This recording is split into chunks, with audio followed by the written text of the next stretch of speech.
práve na takomto networkingu viem získať zaujímavých obchodných partnerov, zaujímavé kontakty, ktoré mi vedia pomôcť na to, aby som tie peniaze do tej firmy doniesol.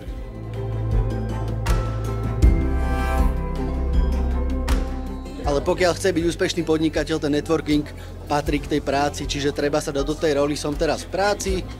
prekonať to a určite absolvovať nejaké tréningy, ktoré vám pomôžu k tomu, aby ste tú retoriku mali dobrú, aby ste sa vedeli správne predstaviť